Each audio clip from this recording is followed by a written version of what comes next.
Desde los estudios de Martín Noticias en Miami, Ricardo Espinosa con las noticias de Cuba. Una nueva reunión de alto nivel entre Estados Unidos y Cuba para diálogo migratorio se realiza en Washington, donde la isla insistirá en que se flexibilicen las sanciones en su contra y se ponga fin al trato preferencial a cubanos que ingresan por vía irregular a territorio estadounidense. Joana Tablada de la Torre, subdirectora de Asuntos Estadounidenses del Ministerio de Relaciones Exteriores de Cuba, en conferencia de prensa en La Habana, señaló que el bloqueo y las medidas adicionales de cerco y máxima presión de los gobiernos de Donald Trump y Joe Biden constituyen el tema que más pesa en el escenario migratorio bilateral. Tablada dijo que el impacto de la política migratoria de Washington hacia La Habana constituye el incentivo principal que explica el incremento inédito de la ola migratoria más grande de cubanos en los últimos tiempos. Mientras Washington afirma que la falta de libertades civiles y los derechos humanos en Cuba se han combinado con una frágil economía dominada por el Estado para obligar a sus ciudadanos a emigrar. Las reuniones bianuales entre los dos países se reanudaron en 2022 tras haber sido canceladas durante la administración Trump y en medio de un aumento récord de alrededor de 500,000 de cubanos que llegaron a Estados Unidos a partir de 2021, según autoridades. El objetivo declarado de las conversaciones es promover la migración segura, legal y ordenada, dicen ambos países. Y es que el éxodo masivo de cubanos en los últimos años ha afectado también de manera considerable la fuerza laboral en Cuba. El asesor de empresas privadas, Ángel Marcelo Rodríguez Pita, explicó a Martín Noticias cómo los dueños de negocios no encuentran personal para reponer a los trabajadores que se van debido a la emigración. Hay un abandono del país, un éxodo masivo,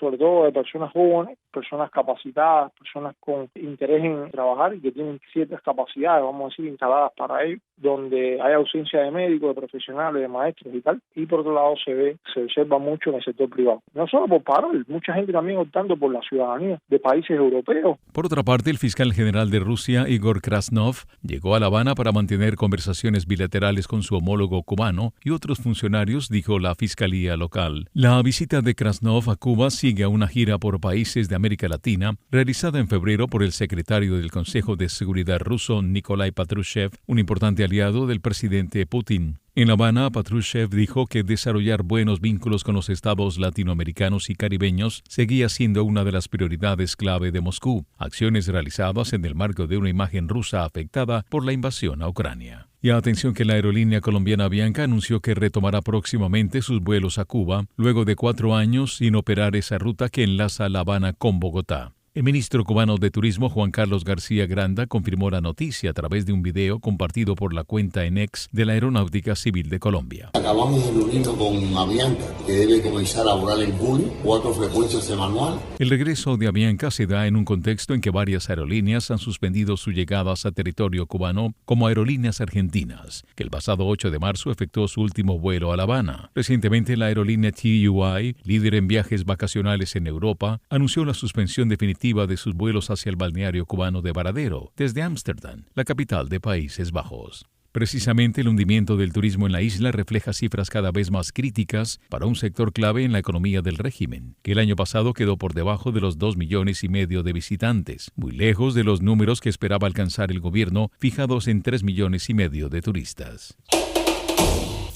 El relevista cubano de los Piratas de Pittsburgh, Aroldis Chapman, fue expulsado del juego en el Citi Field ante los Mets de Nueva York. El serpentinero sucumbió contra Harrison Bader, quien le conectó doblete remolcador de 2 carreras. Chapman, después del batazo, expresó algunas palabras que no fueron de agrado para Edwin Moscoso, el árbitro principal del juego, y lo botó del compromiso. Al final, Nueva York derrotó a Pittsburgh 6-3. Y tráete tú a tu mami, que en 24 horas yo te enseño Miami. Y en la nota de cierre, el dúo cubano Gente de Son anunció que este jueves 18 de abril lanzará un nuevo álbum que lleva el título Demasiado. Si te gusta la fiesta, mi nombre es After Party. Tras el lanzamiento del disco, que todavía no se sabe cuántos temas incluirá, habrá un after party que promete ser de locura total. Por el título del álbum se puede inferir que algunos de los últimos estrenos de Gente de Zona, como Feliz, Ay Martica, Demasiado y Por Ahí, estarán en esta producción discográfica. La noche está bien loca, si no llego mañana, ¿qué importa si me botan?